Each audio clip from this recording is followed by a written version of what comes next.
Welcome back, everyone, to our first hashtag Hire Me 2022 guest speaker panel series hosted by BCJobs.ca.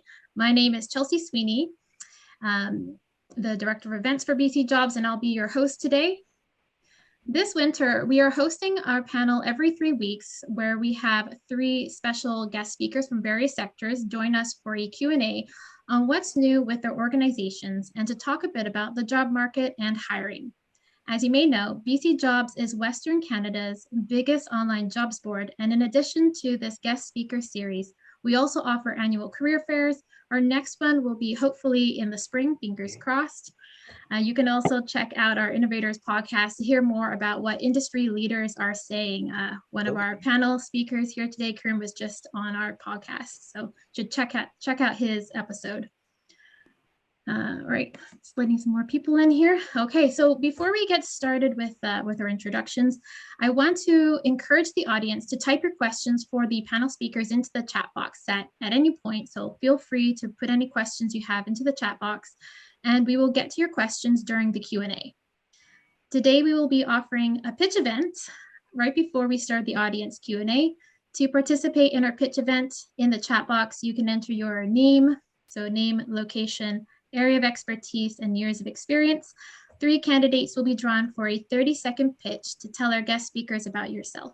The person with the best pitch will receive a 30-minute resume consultation with BC Jobs. So don't worry, I'll remind everyone again just before the pitch event what the instructions are. So it's always great to hear your pitches, even though they're super short, but it's great to hear all about you and and what kind of industry you want to change into, or what your future goals are. Okay, so let's get some introductions going here. I'm going to pass the virtual mic over to Delina Nguyen. She's the Senior Talent Branding Specialist. Delina, welcome back to our panel. You joined us last year around this time, so it's great to have you back.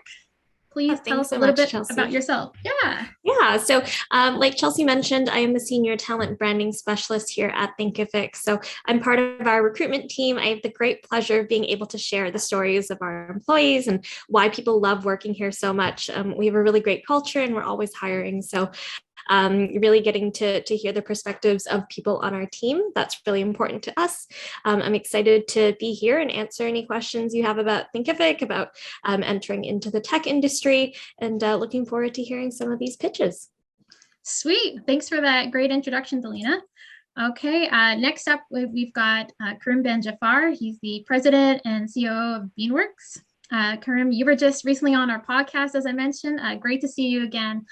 Please tell us a bit about your background. Hi, everyone. So thank you. So my name again, Karim Ben-Jafar. Currently president and COO at Beanworks. But Beanworks, for some of you who may know, we were acquired by a French company that's operating globally.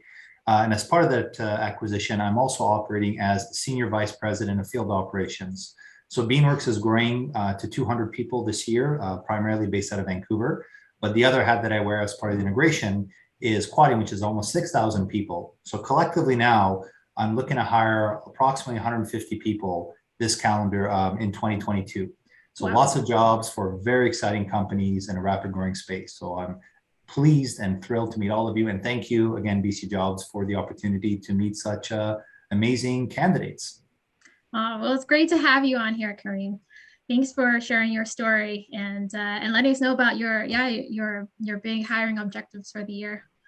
Okay, over to Rachel. Rachel Lai. She's the Talent Acquisition Specialist at the BCAA. Rachel, nice to see you again. Please tell us a bit about your backstory. Hi, everyone. Thank you. My name is Rachel, and I'm representing BCAA today. I've been working for the organization for about 5 months now, and I'm in the People and Development Department as a Talent Acquisition Specialist. I've been working in the field for about 3 years now, truly found my home here at BCAA in a small amount of time. If you are unfamiliar with the company, BCAA is a purpose-led organization, and their purpose is to empower British Columbians to move forward. We offer different services such as an Evo car share program, BCAA roadside assistance, offering personal insurance products such as home, auto, and travel. And then we also have vehicle repair services across British Columbia. Wow, yes, BCAA certainly does a lot. Okay, thank you so much for sharing a bit about yourself and the BCAA, Rachel. So now that we know our panelists a little bit better, I've got a few of my own questions that I'm going to start us off with before we move over to our pitch event and audience Q&A. These next questions are geared more towards what's new at your companies for 2022, but I've also thrown in a couple questions that I wanted to know about your companies. So I'll start off with Karim. So Beanworks, which is an accounts payable software company, as you mentioned, was recently acquired by Quadient, a French IT company, for more than $100 million last year. And you said, you're growing like crazy ever since. You're at over 100 employees now, I believe. And we want to know, are there any expansion projects in the work for the rest of Canada or France in the future? Yeah, so we've got growth plans like crazy. Companies like mine. So my career is going into tech companies in the very early stages. At Beanworks, I came in as president when and the employees were in the teens. The customer count was, like 20, 30 customers, and we grew it. And then what happens is companies like Quadient, who are looking to bring in interesting technologies, new culture, and expand, they buy companies like ours. And they do that to grow, they do that to create opportunities. So these are the best possible mergers and acquisitions. It's when they buy you with the intention of taking you and 10xing your game, 10xing your staff, your presence, your opportunity. So what happens is everybody now is part of a much bigger family. So Quadient, while it's a company owned and operated in France, it's owned in France, it's operated worldwide. There's offices in Italy, Germany, obviously heavy in the United States, even expanding into Japan. Mm-hmm. So that means that if you're a current Beanworks employee, and now you're a Quadient employee by definition, you have the opportunity to work anywhere in different divisions. For example, we have one person right now who's moving to France in February and for a couple months to just try on something new. And we got him a nice, cool little apartment in downtown of Paris. So there's dozens of stories like that just from our staff who want the adventure, and vice versa. So we have people from different parts of the company who are coming here. So I advise everybody to look for those kind of opportunities where if you're adventurous, if you like to travel, if you want to try different things. So that's part of the cool stuff we're doing right now in my company. That sounds so exciting. That's kind of like Emily in Paris. You can have an employee go and work abroad for a little bit, and then I guess they would come back to Canada. Or they could stay if they want. That's the whole point about these kind of acquisitions is it's flexibility and choice. Awesome. Well, thanks for sharing about that. That's exciting. Next up, I've got a question for Rachel. So the BCAA is a bit of a household name here in BC. Your insurance company has been around since 1906. Yeah, I did my homework. And you're named one of BC's top employers for 2021. Super exciting. The BCAA's got lots of cool projects and initiatives going on, like being behind the Evo car share program across the Lower Mainland. So we want to know, what are some upcoming projects, initiatives, expansions that are happening for you guys in 2022? Thank you. We actually launched our Evo car share program in Victoria also in August of last year. Oh, awesome. So it's the Lower Mainland and Victoria. Okay. But in terms of 2022 initiatives, can't really share all of them, but what we do want to focus in 2022 is to expand our BCAA memberships to every British Columbian in their pockets. I mean, it's pretty big, but we'll kind of start there. The BCAA memberships have appealed to like a broad range of BC households for so long, and we've been coming up with new ways to drive greater relevance with the younger generations and community members. So we've kind of leveraged powerful different digital capacities and reinvented the membership app. I actually use my membership app all the time. You can see all the discount partners and your CA dollar balance. You can request roadside assistance from the app. And then it also has your membership card on it and the barcode. So you don't need to carry around like a physical card anymore. We've also brought in the discount partners that go along with the BCAA membership, such as like 30% of Connects tickets, discount on lift tickets, Glens, Fairmont, like Vancouver Art Gallery, Scandinavian Spa and Whistler, golf club discounts, and more. So we're hoping that this will kind of like broaden the reach to younger generations and not only get them discounts on different things, but make sure that they get the help when they need it the most. That sounds awesome. That's so exciting. Was the app just released, or has this been out for a while? It's been out, but the capacities of the app have been expanded. Okay, exciting. Okay, great. Well, thanks for sharing that. Over to Delina next. So at Thinkific, which is a platform for creating, marketing, and selling courses, just saw a lot of growth last year. You reached unicorn status and you went public, which is super exciting. You also doubled the team headcount, which is a lot of hiring. What do your hiring plans look like going into 2022? Yeah, thanks so much. So I was actually talking about this before we opened up the room, but our team grew a lot last year. We were about 220 people at the start of last year. We're close to 500 now, and we're still hiring a ton, and that's across every single team, really. We have over 40 unique jobs on our career site right now, and that's in engineering, it's in sales, it's in marketing and data. So we're going to be continuing to hire a lot, and that's really across Canada as well, which is one of the really nice parts of being a tech company. You can really work from anywhere in Canada, which is great. Yes, that's true. That's one plus for sure. Well, thanks for sharing that. Back over to Karim. I've got another question for you. So what's 2022 looking like in terms of new projects and initiatives that you're offering maybe to your customers or to your employees? I think what's of interest to the people on this call is what we're doing that'll be like, why select a company like Quadient, Beanworks by Quadient.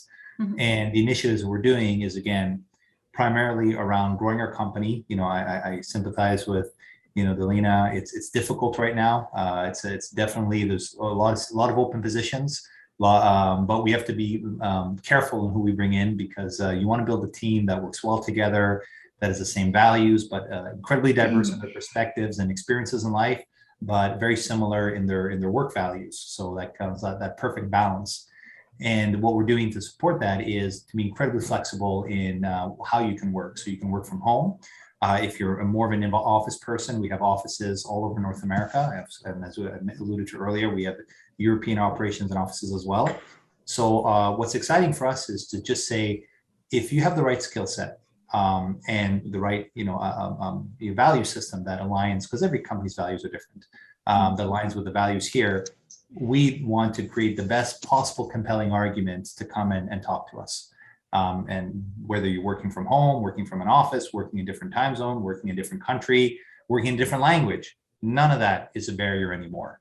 So come talk to us, and if we're a good fit, great. And if we're not, well, at least we, had a good conversation. That sounds great. Thanks for letting us know, Karim. Okay, my next question is for Rachel. So the BCAA is always hiring across board. You've got around 1,300 employees.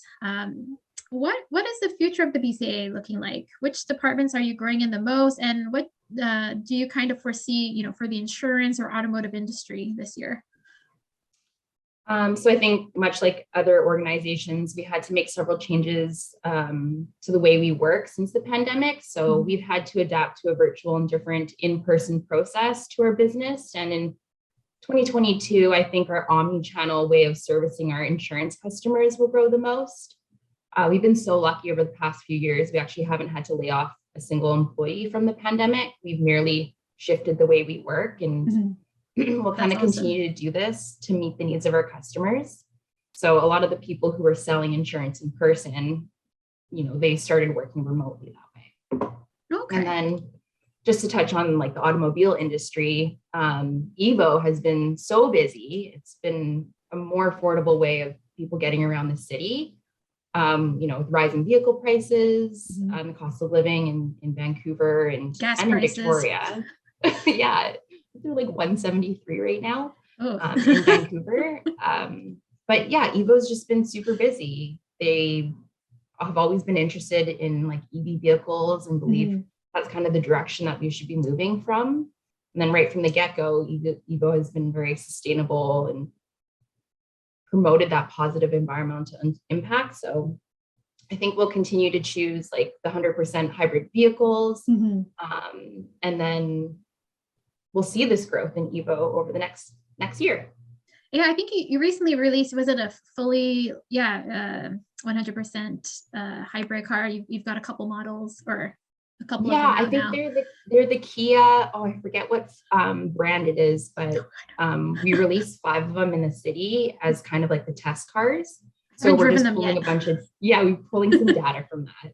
Okay, cool. That's very exciting. Oh, good luck. I hope it all goes well. Thanks.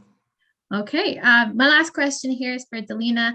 I noticed that you have an event coming up for your clientele called Amplify 2022. Can you tell us a bit more of this event to help our job candidates understand your company better? And do you often host virtual events like these? Yeah, great question. So we're super excited for Amplify coming up. It is a 2-day free virtual event. It's January 26th and 27th. We're expecting about 25,000 creators. So our audience and our Thinkific really is geared towards course creators and helping entrepreneurs and businesses build courses and help build businesses online. So we're going to be bringing together top creators, industry experts, again, 25,000 different people coming together to share their knowledge so that they can network and learn how to create really successful online businesses and make 2022 their best year yet. This does happen every year. We host a couple of really big virtual summits. So Amplify being in January, and then we have another one called Think in Color, which happens every year. And that actually highlights women entrepreneurs and people of color to give them a platform to share their knowledge, because we've seen that there's been a gap in their representation, and we want to make sure that they have a platform to be sharing all the insights that they've picked up building their own businesses. That sounds wonderful. It's very exciting for Thinkific. And this event that you mentioned, Amplify 2022, is coming up in a few weeks. Yes, it's the 26th and 27th, and it's totally free. If anyone's interested in learning about what people use Thinkific for, how they've used our platform, then feel free to sign up. And even if you can't attend, then the recordings go out afterwards as well. Cool. Awesome. Well, great to know about that. That's also a great way for job candidates to, know your company a bit better and see what you're all about. Perfect. Okay. Well, thank you, Delina, Kareem, and Rachel for answering all of my probing questions. It's great to know more about your companies and the exciting things going on for you this year. Next, before we dive into the questions from the audience, I'm going to draw 3 names and invite each person to give a 30-second pitch about themselves. So for this pitch event, I'll type here into the chat. So I'll need, for the pitch event, just your name. Here, I'll just type the instructions in here. Pitch instructions. So let me know your name, your location, your area of expertise. And I had one more thing and I've forgotten what it is, which I have it in my notes here. And years of experience. So the first 3 people who answer this question will get selected. All right. Oh, we already see we've got Arv already volunteering themselves. Okay, so for our pitch events, so just let me know your name, location, area of expertise, years of experience. You could just pop that in the chat, and I can see now I've spelled experience wrong. Experience.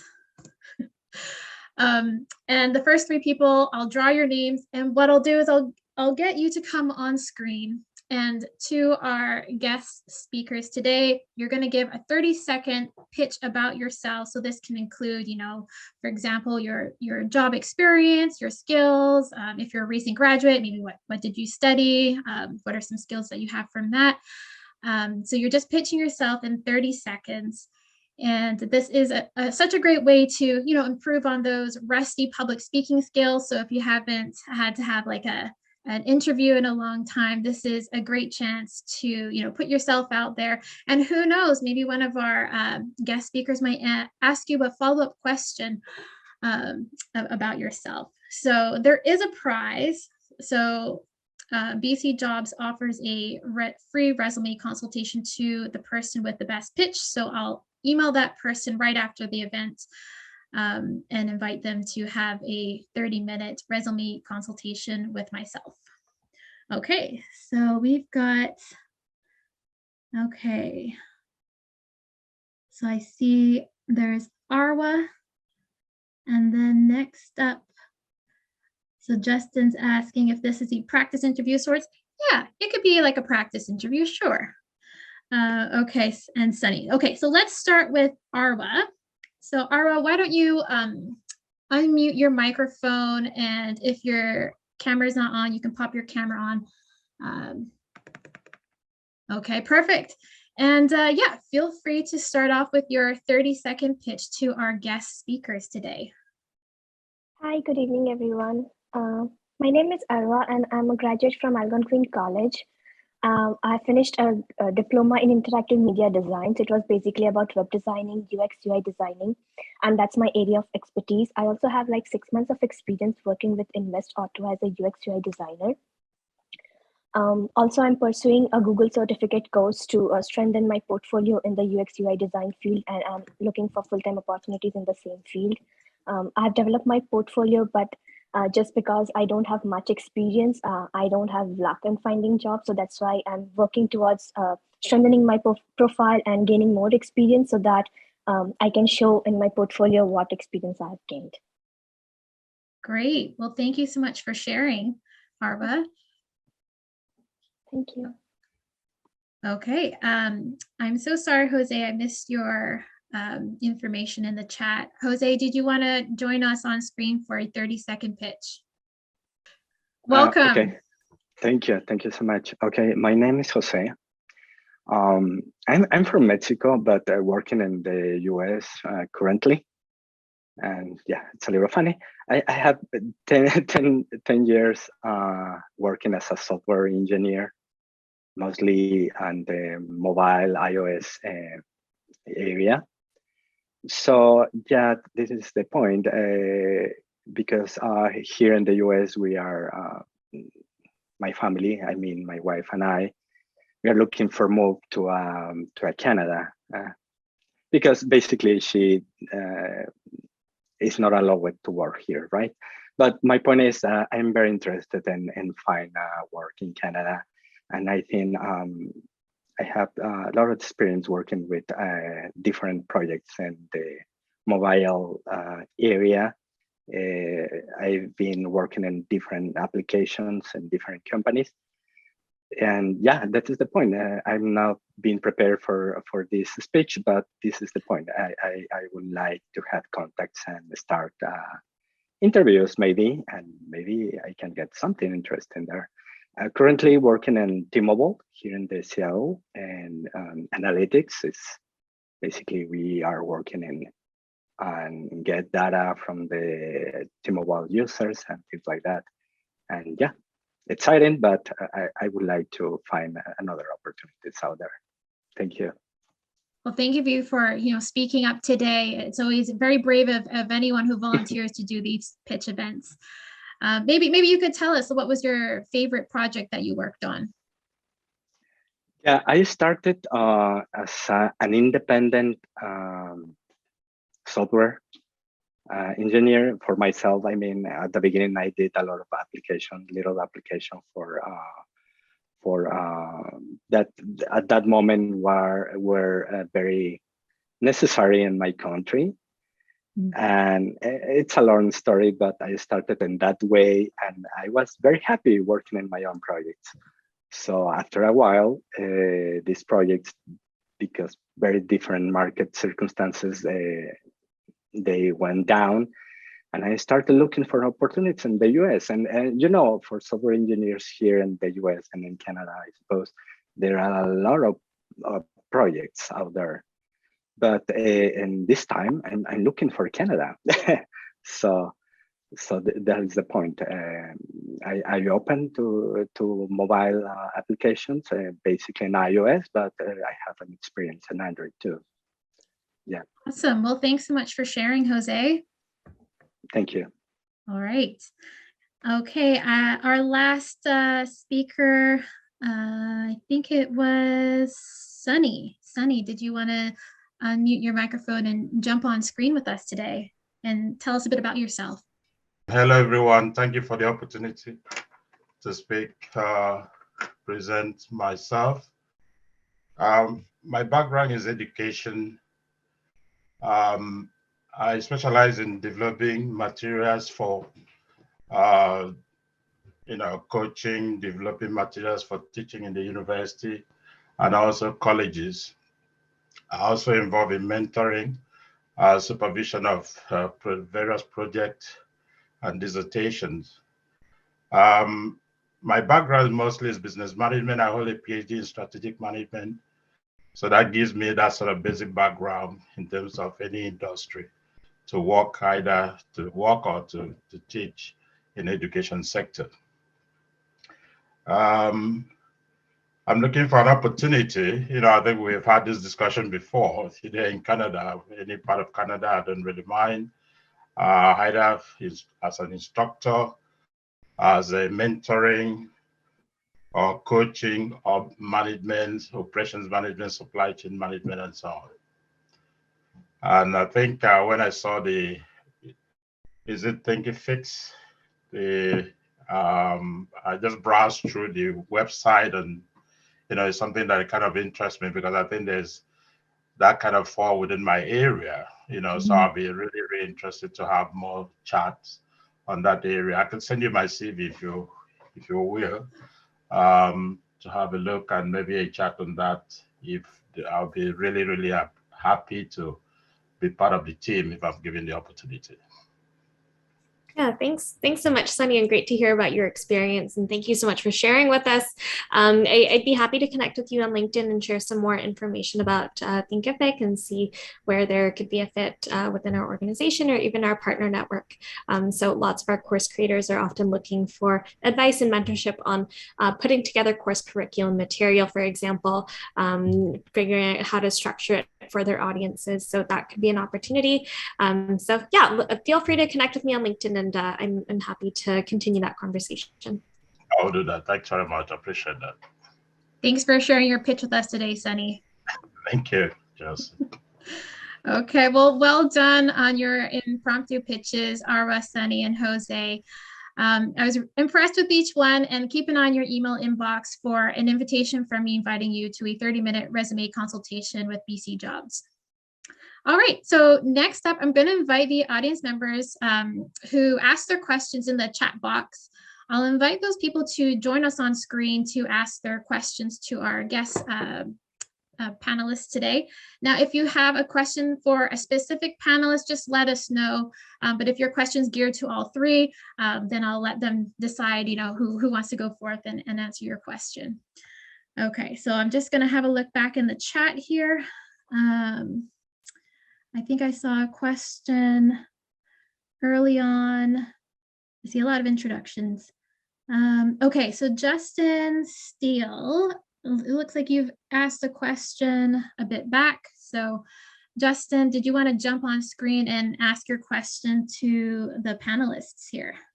Okay, your mic's unavailable. No problem. What I'll do is I'll read out Justin's question. So Justin asks, and this is directed to all the panelists. When it comes to web development, are you looking to hire only in BC during these remote working times, or are you hiring all around the world right now?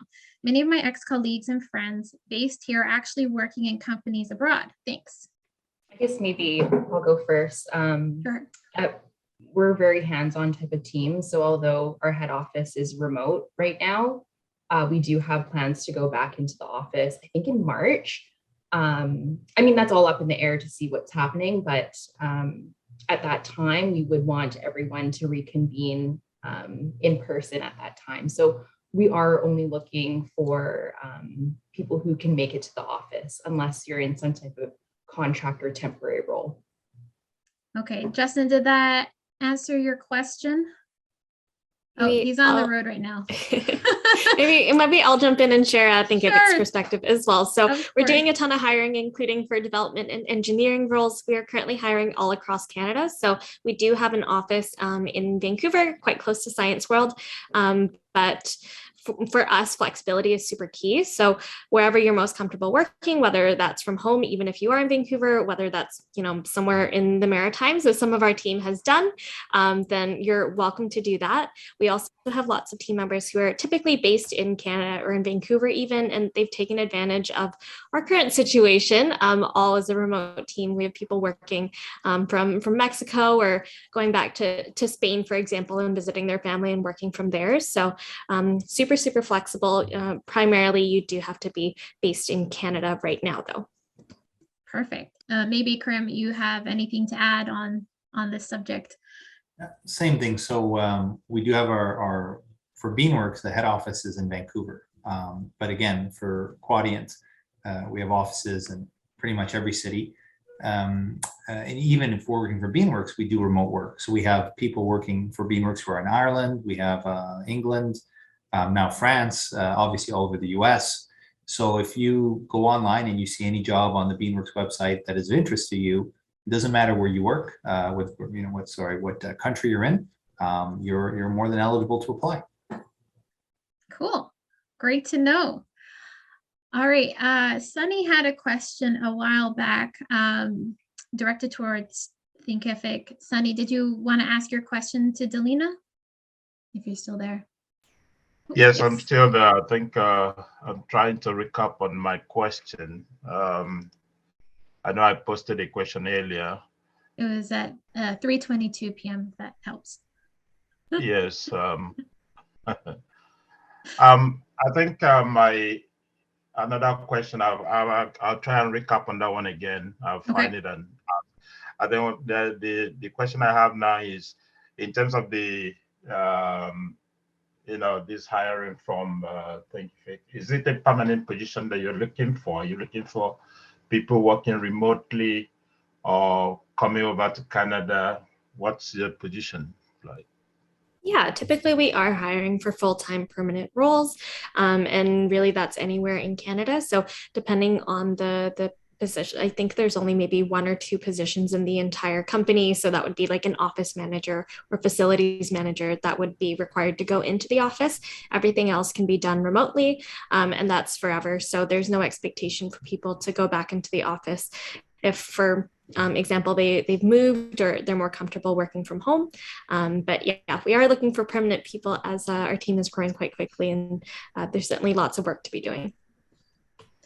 Okay, thank you. Awesome. Arwa had a question from a couple of minutes ago. Arwa, did you want to jump on screen and ask your question? Yeah, I think my question has already been answered in the chat. Just from, I would like to ask Karim the same question because Rachel and Delena, they have already replied to me in the chat. Okay, awesome. Oh, yeah. Sorry, my question was, I'll just repeat my question. So my question was, would you consider a candidate who wants to relocate to BC? Mm-hmm. Because like I'm situated in Ontario, but I want to relocate to BC. But then like, unless I don't get an opportunity, I cannot relocate. And mm-hmm. most of the employers that they ask me like if I'm present there when I'm applying, and then most of my applications are rejected because of the location as well. So that's one of my concerns. So do you want to move to BC or yes, are you... I want to move to BC. Right. So with us it's twofold. You can move to BC. You could, if you're a great candidate and you get the job, then absolutely, we'll hire you with the expectation that you would move to BC, or you would simply work out of Toronto. So we're really city agnostic. Good. So that you could, so you have the option to work remotely. Great. Okay, I see another question from Courtney. Courtney, did you want to jump on screen and ask your question to the panel speakers?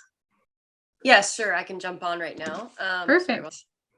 So I'm a recent graduate in communications and business administration, and I'm just kind of wondering with the panelists if they had some general advice just on interviewing and what stands out for them as like good qualities that they're looking for in someone that they hire, and just ways to stand out when you maybe don't have as many years of real experience again. Just if they had any advice on that. Great question. Does anyone have any tips for a recent graduate? I think like in the during the interview, the way to kind of I like hearing the way people sell themselves by kind of telling a story.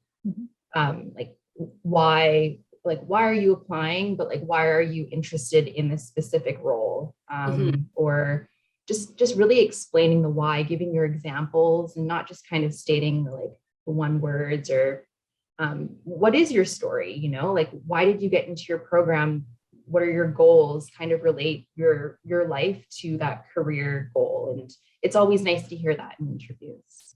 Okay, great. Thank you. I'll maybe jump in and share. Really, when we're asking questions, we're looking to learn about how you think, and I think that's especially important for university students who can't point to a specific work project. That doesn't mean that you don't have that knowledge. You haven't learned things by doing your degree and doing group projects to, learn about teamwork and managing conflict, for example. So really gaining that understanding of, okay, you've come across a problem. How do you process this? How do you lay out your options and how do you make a decision? That's super, super important to us. And reflecting or echoing what Kareem said earlier about values. Values are super important to us. So really get an understanding of what these companies' values are, and figure out how you can communicate that back into, here's why I did what I did. Great, I appreciate that. Thank you. Great tips. Okay, I think sorry, I do remember my question. Perfect. Yeah, go ahead, Sunny. Thank you. This goes back again to Thinkific's intent. My question was, are you looking for instructors to develop materials and deliver the courses, or you are looking for both? Yeah, that's a great question. So Thinkific's model is we don't host courses or create courses on our own. We have a platform for folks to create their own courses and sell them on Thinkific. So typically we don't hire people unless that's on our learning and development team, on our HR team, or for customer education. Otherwise, we're not typically hiring instructional designers, for example. But we do have a Thinkific Partners program where there are lots of instructional designers and people who can help other entrepreneurs and our customers then create their courses. Wonderful. Okay, thank you. Okay, I think we've got another question from Viraj. Viraj, did you want to jump on screen and ask your question? I know it's specific to construction project management, which our guest speakers today, I don't know if we'll have any advice for you, considering their industries, but feel free to ask your question or rephrase your question. Hello everyone. Hi, nice to have you on here today. Thank you so much for having me. I have done my master's in engineering field, specifically in civil engineering. I'm having a 5 years plus experience in the same field. I have moved to Canada in 2019. So I am looking to enhance my future in the project management, specifically in construction industry, as I have the same experience. So I have been trying to connect with a lot of people in the same field who can guide me in a way that I can find a proper company who can hire me as a project manager or as a project coordinator. I don't mind changing a field as well, but I think it's difficult without having a previous experience. And if you're ready to change the field, it's quite difficult because the core studies, it's something different than what you are looking for, right? So my question is how the recruiter looking at the looking at the applicant's resume in terms of hiring process? That's a really good question. Yeah, does anyone have any tips for Viraj? So the question is, you don't have regional, to generalize it for everybody in the group, but at the same time to bring value to your specific situation. It would be more along the lines of you have industry experience, but you don't have the regional credibility. And for whatever reason, local hiring people are saying, you need to understand this market. That's typically a problem. Credentialing usually gets around that, but when you don't have the credentials, A lot of times it would be, and this is a universal proposition, which I'm sure our other experts on the panel will come up to you. It's a hard thing to hear, but you sometimes have to go down a level. You have to say, in order for me to break into the industry I love, I may have to work at a level where the qualification criteria or the is a little bit lower than where I'm currently at. But the good news is, once you do that and you break your way into the industry, then you tick that box that, oh, you've worked in our market for a little bit. And then your value and your quality with the right kind of employer will quickly skyrocket to the top. So sometimes you do have to drop a level or two to just break back into the field that you love and the market that you want to be in. But a good company will recognize that your work production and your experience is shining through, regardless of what other little regulations they had that made it difficult for you to get in. Does anyone else have any other tips or advice to add to Karim's point? Thanks, Karim, for your advice. But I have encountered with some of the issues doing that thing, what you are saying right now. So I have tried to go down a little than what I'm looking for, but then at the time, people are looking at my resume and they are saying that, well, you are overqualified for the particular positions you are applying for. That's a tough spot. You don't meet the box ticking exercise to get the job you want, but you're overqualified to go down a level to get those box ticking exercise done. And in that case, sometimes what people do is they just become a contractor. You incorporate, sole proprietorship is $200. You provide your services to the market as a contractor. And then you say, look, now I've worked in the market, running my own business. But now I'm looking for a home. I'm looking for a great company that I can have a nice 30-year career with and provide amazing value and meet some very smart people and tackle some meaty problems with them. So, I'm looking for a home. So that's the way a lot of times people break into a market is to, get experience by being a contractor for a little while. Thank you so much. Hopefully that was valuable. Thanks for your question. Okay, one of the next questions is actually immigration related, which I don't think our guest panelists will be able to answer because it's about driving trucks in Canada. So to Mohammed, I'm just gonna let you know that we do offer immigration panels with immigration lawyers and RCICs who will be able to answer your question about getting work permits in Canada. I'm just going to send you a message here. You can send me an email and I'll let you know when our event link is up and you can register for that if you're interested. Okay, our next question is from Endurance. Endurance, do you want to jump on screen and ask your question to our panelists here? All right, thank you, Chelsea. Yeah, so I think I'll first of all start off from the comments Karim made about looking to break in and being at that point where you're overqualified and you actually need to get into the same industry where you left back home. I'm a permanent resident in Canada. I moved here recently. I'm trying to get my first job out here. And one thing I seem to have noticed during the course of my job hunt is the fact that you have a lot of roles out here in Canada. Some are generally not filled for months. Some are being circled back into the job market every other week. And it seems to me that there are no plans to get people in and train them and get them into these industries or into those roles by the companies, because maybe there are a lot of, there's a high turnover rate, especially for the IT industry, right? People get to leave after they gain experience for 6-5 months. But then again, you have a lot of roles that needs to be filled and you have people looking for jobs. And some of them, they're migrants with skill set from abroad. There seems to be a disconnect somewhere because there are jobs and there are people looking and nobody's getting it. Right, sounds like you've been having a frustrating time. Being circled back is not, not always fun. Does anyone have any tips or advice for Endurance? I'd maybe jump in, and I think Thinkific might be a little bit unique in terms of our pace of growth, but I don't think we've taken down our software development or engineering role since I've been here for the last 2.5 years. And that's simply because we're always hiring for them. So just because a role is posted for a long time doesn't mean that there's high turnover necessarily. Training and development, though, is super, super important. I know that our team has recently posted some co-op and junior roles to bring folks on with maybe a little bit less work experience or less Canadian experience, even not that we specifically look at Canadian experience, but we recognize that training and development junior talent and bringing folks in to build that pipeline of people who will be here for a while is really important. I think a lot of that has to do with capacity.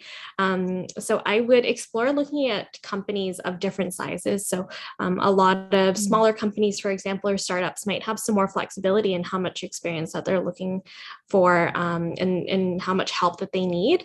Sometimes these smaller companies also are a great opportunity for you to take on a lot and learn a lot, because I know that I've done it in the past. I've worked for smaller companies where you're doing so much and gaining a lot of great experience. There's also lots of networking opportunities, I think. That's so important, especially in the tech industry in BC and in Vancouver in particular, I find. A lot of the times there are opportunities that maybe aren't even posted yet. So connecting with companies that are growing quickly or are just starting out or you think will be growing quickly, those are great ways to hear about roles beforehand.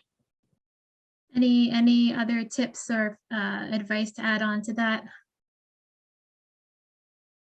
Okay, well, I hope that answers your question, Endurance. And I know, the job seeking can be very, frustrating and disheartening, but, keep up the good work. It is like a full-time job looking for work, but I know you'll find something. It's just going to take a bit of time. Yeah, thank you, Chelsea. And thank you, Eugene. That was a good answer. Just a follow-up question. For when you have entry-level roles and someone with less experience in that field applies, then you have internships, right? I think there's generally this condition where you put looking for graduates who just graduated or students who are looking for co-op experience, right? What happens if someone who's looking to break into the industry applies for those roles? Would you consider them as a recruiter or someone who's hiring? Yeah, we absolutely would consider them. For us, it's an opportunity to break into our company and learn from our engineering team, for example. So yeah, just because you're not graduating from a specific school or specific program, that wouldn't disqualify anyone. Okay, great question. I see we've kind of run out of questions in the chat. If someone has a question, feel free to raise your hand. Or you can ask another question in the chat. In the meantime, I'll ask our speakers some more questions while you're thinking of your own questions. Maybe for BCAA, Beanworks, and Thinkific for 2022, are you hiring more of, for example, like junior talent versus senior talent, do you find? Or is it a good, healthy mixture of both? So actually for a lot of our roles, what we do look for is customer service. And we have a variety of different roles. We have a lot of different areas of business. So we have 4 call centers. Some of them run 24/7. So we do look for a lot of different people, but I think the backbone of our company is based on customer service. So we're looking for someone who has 1 year of customer service, and those can be some of the more junior roles. And then you can work your way up to a more senior role. Okay. And what about for Thinkific or Beanworks in terms of hiring this year? So we have all varieties, from super entry level all the way to VPs that we're trying to hire. In fact, the counterintuitively, the roles that are the most difficult, let's say they open the longest, you would say, oh, well, it must be junior people with no experience could improve themselves. Those you look for qualities, the sort of traits that you can determine that typically universities are meant to be, a sorting mechanism, which more and more employers are getting away from that now. In fact, I've removed from all of the hires that I'm responsible for any sort of university or post-secondary requirements. I don't think unless you're in the STEM field, and even then, you can go to a coding academy. So I've gone away, I think, from the wrong thinking that universities do anything of use. I think somebody maybe who took 2 years off, traveled the world, did some self-learning is just as valuable, if not more so, than somebody who, partied for 4 years at a university and pretended to read books that they didn't. So, but those roles are, you would think that they're, those are the roles that are really hard to hire for the senior roles. So I think you'll find that at a company that has a good mix of junior, mid-level, and senior, what I think they're signaling to the market is a little tip for interviewees is that they're looking for people who are curious and who are coachable. Because if they had all the answers, they wouldn't have all 3 roles open. So they're really looking for people who, they want to teach you, but you got to come in like you're hungry to learn, and you're going to pick things up incredibly quickly.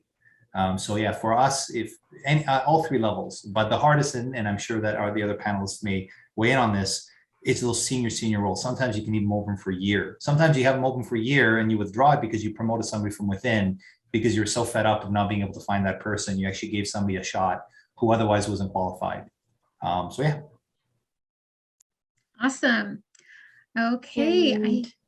Maybe, sorry, Chelsea, no, go just ahead, to jump in. Sure. We're hiring tons of people. So for a lot of our engineering roles right now, we are looking for senior folks. That being said, new roles are opening up all the time with our rate of growth. So depending on the different department, we're certainly open to more junior people as well. Awesome. All right, well, thanks for answering my question. I see that Arwa's posted a question in the chat. Arwa, did you want to jump on screen again and ask your question to our panelists? Yes, so as a recent graduate, since I don't have a lot of experience, but like I have a lot of experience working as part-time. So when I apply for a job, is that experience also considered? Because I have definitely learned a lot of skills while working in those experiences. Like I have always been learning even when I'm working in part-time jobs. So is it considered valuable when I'm applying for an entry-level position or a junior position? Yes, I think is the short answer. You're certainly doing a lot of work and picking up and learning how to work within a business even. So we certainly consider that experience, but I will let the other panelists weigh in as well. Well, I think that you have to look at the kind of company you're applying for. Are they looking for a track layer or a track runner? So what that means is if you apply, for example, to some company like Amazon, they're going to look at your experience to see, did you come from a company that everything was laid out for you and you were able to follow the direction laid out for you well? If you apply to different kind of companies, they're not looking for people who are really good at reading a playbook and following the rules and being exceptional following the rules. They're looking for people to create the rule book. So it's a question how you position yourself. And you have to, everybody on this call, you have to ask yourself, are you comfortable with chaos? Do you enjoy coming to an area where not a lot is defined, but a lot of production is required? And like customer success, you have to figure out like, how do I take care of these customers when perhaps we don't have the best tracking software? Maybe to say, look, we could use intercom and get a chatbot, which will cut down our hours or response time. I don't think our SLA is being tracked. So if you're that mentality, gravitate towards those kind of companies, Anwa, and you'll find that you're just going to click with them.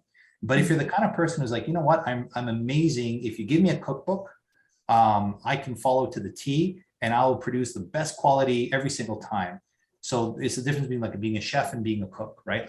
And one is not inherently better than the other.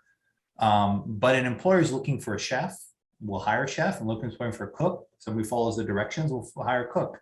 So yeah, just ask those questions. It's actually kind of fun trying to figure out which kind of companies you fit in and which ones you don't. Yeah. Okay, I hope that answers your question, Arwa. Yes, that does. Great.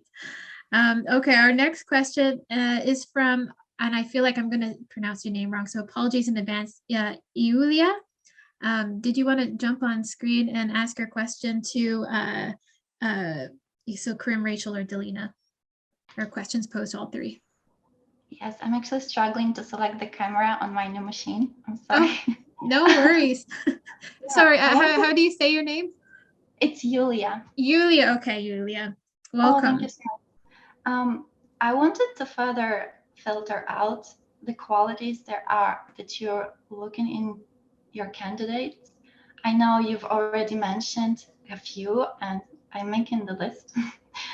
And we've talked a lot about our struggles as people who apply for jobs, but I would like to hear your end of story and what struggles do you go through when you are hiring people? And is there a tendency that you are looking for specific qualities, but they're generally lacking in the market and maybe they could have been improved?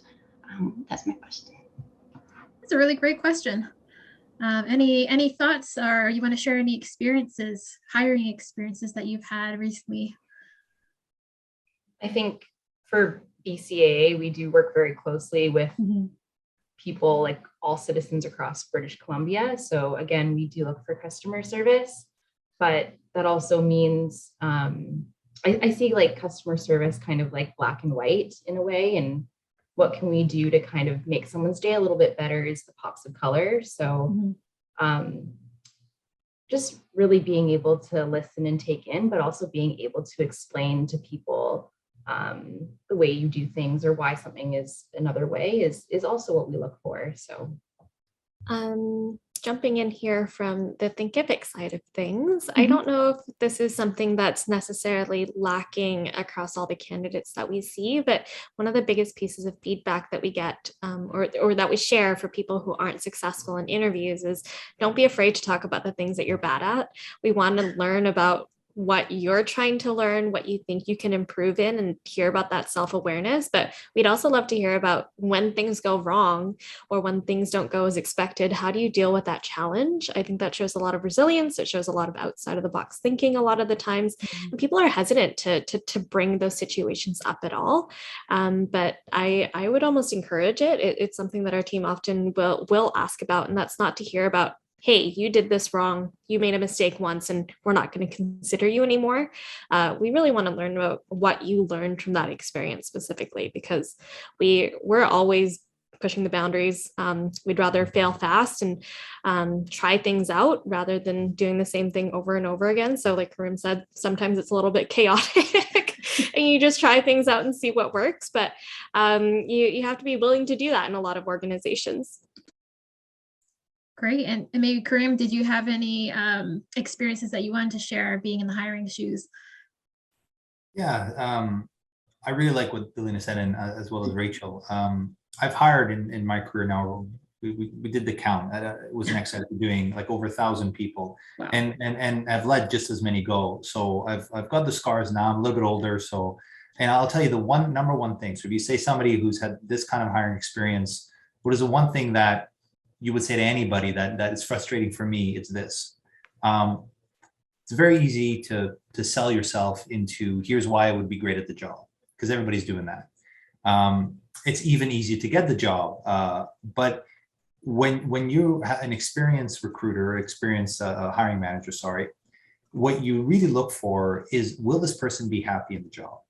And that's what I'm looking for. But it's a very difficult thing to do, to say, hey, would you be happy working here? It's not how humans operate.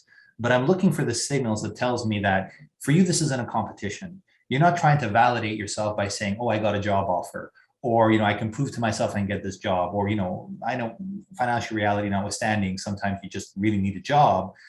But the reality is that you're going to be successful if you're happy. And so my advice to everybody here is signal to that person that they need you as much as you need them. The relationship should start as equals. I love an interviewee who comes in and with humility and respect doesn't treat me as somebody who has something to give them, but rather it's a mutual discovery. They're trying to figure out, will I be successful working for you? Do you think what does a great employee here look like? Am I that person? What are the conditions here? So the person is trying to figure out, is this the kind of place where I can give it my all, and will that be appreciated? I love those candidates, and I'm sure that my two other panelists do too. When the person has that confidence to say, I am of worth, I am of value. You are not sitting over me and judging me. We are having a conversation as equals, and we're seeing if we're going to be a good fit for each other. that is the biggest frustration, is when people put on an act and they put on a show and they treat me with more respect than I deserve. They treat the organization as something that they have to win. It's not a competition. The best employees, the people who rise all the way to VP and the C level, the people who make all the money and are very happy, fundamentally are those who know their worth. And they don't hide from that confidence that they have. So hopefully that answer made sense. But yeah, that's how I feel. Awesome. Well, thanks for sharing that. I've got a question for all three of you. So when a job applicant gets to the interview stage, what questions should they be asking the interviewer? And what questions, as an interviewer, do you appreciate job candidates asking you? I always recommend not asking anything that could be found on the company website. Okay. It's just not the best use of your time. Yeah. Really look at a job description, for example, and ask questions about, hey, this is something I haven't done before, but I've done X, Y, Z. What do you think about that? Ask about challenges that you could experience day to day. Really figure out what's important to you when you're assessing a company, because like Karim said, it's as much of an interview for you and the company as it goes both ways. Like, you're trying to find the best fit for yourself, and trying to figure out, is this a company that I'll enjoy working for long term? Is this a role that I'll enjoy working for long term? Ask about your team. Ask about what the people that you're interviewing with, what are the challenges that they face, or what do they anticipate for this role specifically. So really take advantage of the face time that you're getting. I've been on interviews where people have time at the end that we specifically set aside, and they say, no, I don't have any questions, actually. I'm not curious about this role at all. And it always is, it's not quite a red flag, but it's just kind of like, oh, that feels like a missed opportunity. Okay, good tips. Rachel, I don't know if you want to add on to that. Yeah, so I was going to say, I don't know about everyone else, but I have been in situations also being on the candidate side, getting a job and not really knowing what the training is like. What are the first 3 days like? What is the first week, first month? I think that's a really good question to kind of dive into, to kind of see, how am I going to fit into the training plan? Is it going to work for me? What is it going to look like in my role in 1 month? Where will I be? What are my goals for 1 month, 3 months, 6 months? And it'll kind of give you a better understanding of what that company has planned for this person in the position, and how they'll help you get there. Okay, good to know. Karim, do you have any tips on questions that should be asked, or that you appreciate job candidates asking? Yeah, so I'll give everybody here a question that if you ask, I pretty much all but guarantee you will stand out. But you have to mean it, because people can tell when you're reading, an animal, a script like, if you're an animal, what kind of animal would you be? That's the worst question, first of all. If any interviewer ever asks you that, you get up and you walk out. But a question you should ask the interviewer is to say, hey, in this role, for this role that I'm applying for, is there somebody currently employed who's exceptional? So it's a question to ask. Oh, well, they would say, yeah, there's one person who's doing really well. Great. Walk me through why that person is great at the job. And then if you're comfortable and you get good rapport, then you say, great. Now this question might seem a little bit, a little weird, but have you had people fail in this role? Okay, and what lessons have we learned as an organization as to why they failed? So you really want to, you wouldn't want to model yourself to say, what does great look like? And secondly, what does, what do the mistakes of those others look like? And that signals to the person that you're motivated to be successful, but in a thoughtful way. You're not arrogant as to, I can do it all on my own. I have nothing to learn from anybody. And you're also somebody wants to learn from mistakes, yours or others. So that kind of two-part question, regardless of what the answer is, signals to your interviewer that you have the right thought process behind what you're doing. And if everybody starts answering that question, it may lose its power. But for now, almost nobody asks that. And those who do, they ask it in very different ways. It comes out. But my ears perk up and I'm like, damn, this person really, really wants to win. And I'm definitely inclined to get to know them better. That's awesome. I never thought to, ask questions like those during an interview. So these are really awesome tips. Are there any wrong questions that job candidates can ask during an interview? How much vacation do I get? I'm kidding. You should know your rights. You should know you're getting, but, maybe wait for the job offer to see that. Okay, so maybe there's no wrong questions to ask during an interview. You can. I think this kind of happened to me the other day. Right off the bat, I spoke to someone on the phone, and within the first 30 seconds, he asked about compensation. Okay. And absolutely, I'm going to be totally transparent, but it's nice to kind of save those details to the end, or just not right off the bat, because that kind of gives me an idea of why we are having this conversation. And we all know, like, you are out there finding a job because it's expensive to live everywhere. But I want to kind of get to know you on more of a personal level to see if you would be the good fit for a position. So saving the compensation questions for a little bit later in the interview. Okay, so there should be like a structure, talk about yourself first and your skills, and then save, all the money related questions and the vacation time questions for the end. Delina, did you have anything to add? Yeah, it's not a question that I've been asked, but I know some of my team members have been asked. They've finished an initial interview. They've spent quite a bit of time with someone. And the first question that they got was, what does Thinkific do? So maybe do your research before an interview and get down the basic facts. Remember what role that you're applying for. And yeah, use your time wisely is what I would say. Good tips. All right. I see that Sunny has asked a question in the chat. Sunny, did you want to jump on screen again and ask your question to our panelists? Yes, I think I posted it there already, but I'm going to ask it to the panel. Because sometimes you have one position, that's the rationale of my question, the whole concept behind it. You have one position, but a lot of companies tend to, collect a lot of CVs and so on. So my question is, how many CVs do you usually look at before making a choice of candidates? Good question. What are the numbers in the hiring rooms? So assuming you have, say, one position, how many CV will you look at before making a choice to? So I'm not an HR professional. So there's probably like Liz Ryan, she runs a wonderful blog. There's all these resources that for people like myself who do HR out of necessity, not out of background. And there's, you should never hire you should have to look at this many CVs by definition, just like an RFP, you have to put out this many requests. I get it. I totally get all of that. But I'm only going to tell you what someone like myself who does hiring out of necessity. Right now, the only resumes that come to me are those who've been screened by the HR team and then the manager. So when you come to me, it's because everybody else has approved you. So now I go down and I ask, hey, how many people did you talk to? And we're pretty good at hiring. And what we find is when you know. So there's another way, when there's a doubt, there's no doubt. So we got rid of these quotas of numbers. If somebody walks in the door and they're amazing, and you have some industry experience and you have a good track record of hiring, you escalate that person and why play this game where, well, technically I have to talk to 4 other people. I don't believe in that. And I don't think the experienced hire will hold themselves to those roles. But be advised, some organizations, they have very strict policies and they must interview a certain amount of people.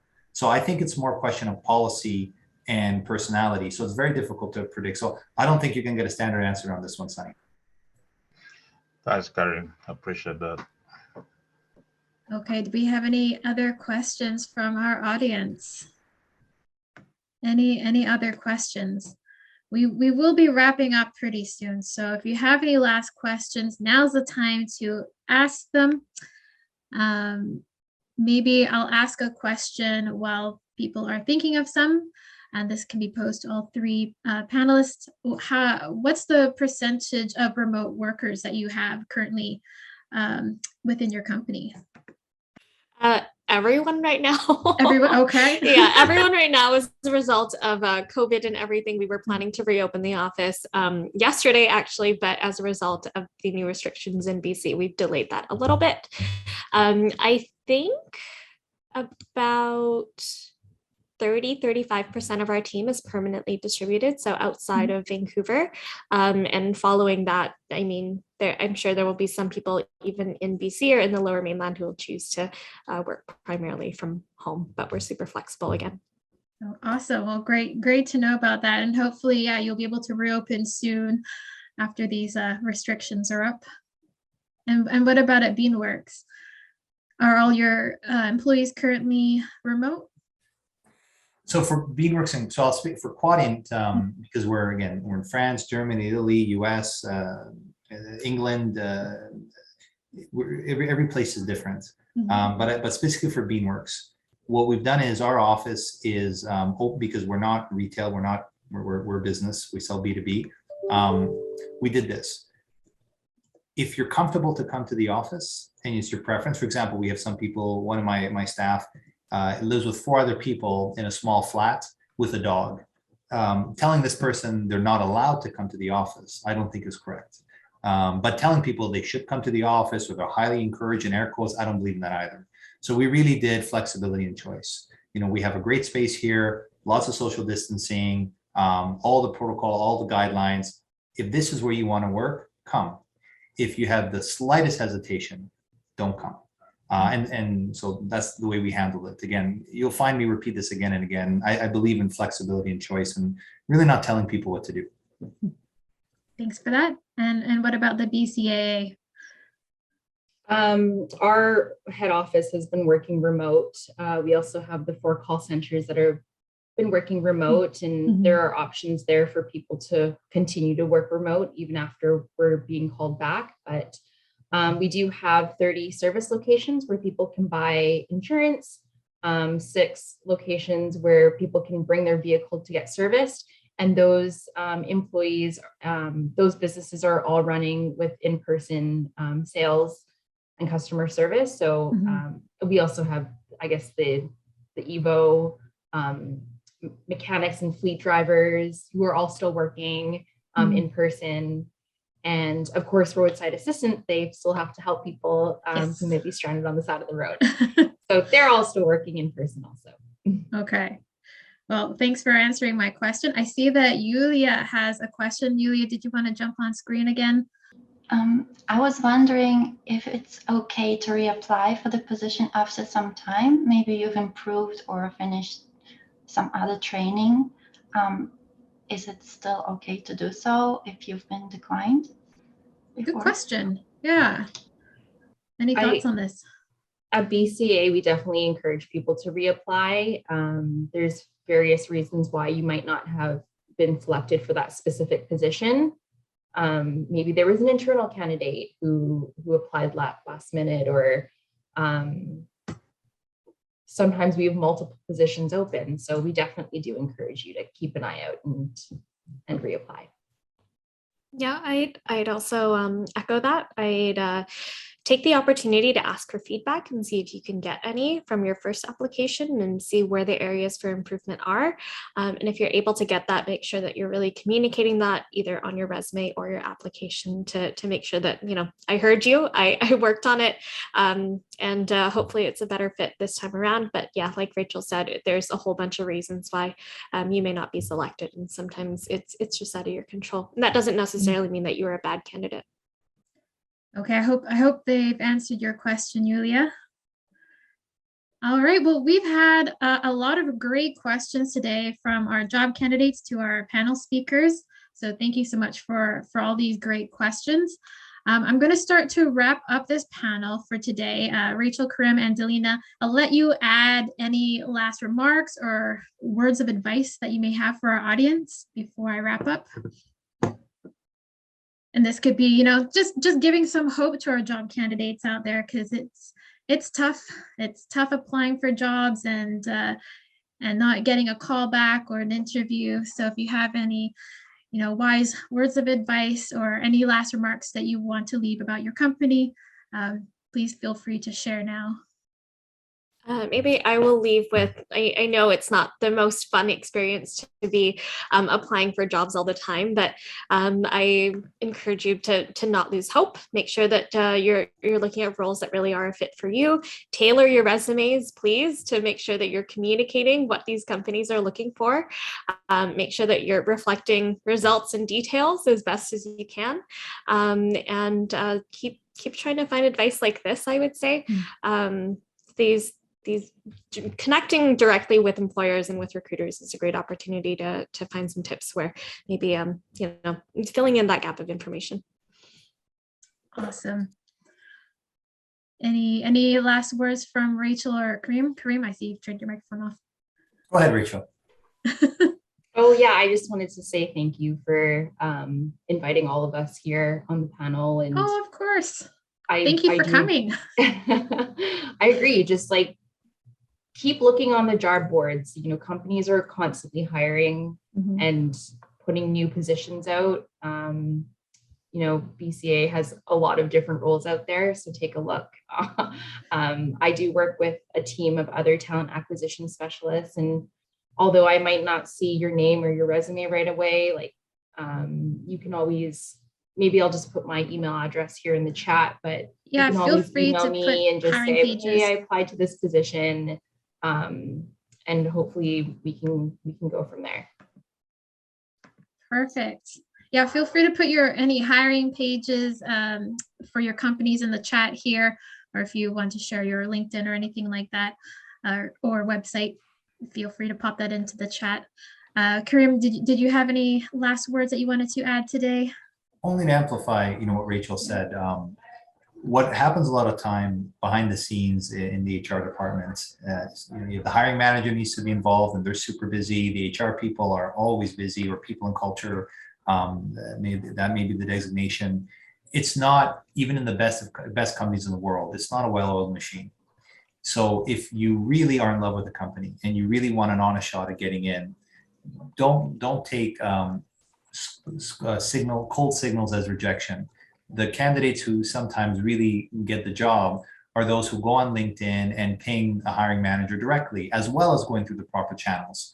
Are patient. You do a lot of follow-up, because a lot of people take a shotgun approach to hiring. So, look, I just need a job. I'm going to apply to 30 companies, and whoever gets back to me. You could do that. And right now, there's a lot of open positions, so that might be a good strategy. But if there's a company, let's say you made a list of these are the 3 companies that I would love to work for, then you apply. But then also ping people on LinkedIn, talk to them, be diligent, follow up, send them emails. It's okay to be squeaky wheel. Nobody's gonna, call the RCMP because you email them too many times. Just be respectful, obviously, but understand that you're actually doing them a favor. Because I've had to cancel interviews, and I know how heartbreaking that is for the candidate. I've had hiring managers go sick. We've had great candidates who've stagnated in the pipe for 3 weeks, and by the time we got back to them, they took another job. And what the people on this call may not know is that internally, companies like us, we go, what the hell happened? This person had the best experience. Their first interview went well. Then we ignored them for 3 weeks. How did we let this happen? And now this person's got another job. Like, there are hard conversations that happen inside a company, because our hiring process, oftentimes, it's great on paper, but in reality, life gets in the way. So keep that in mind, that it's okay to be a squeaky wheel.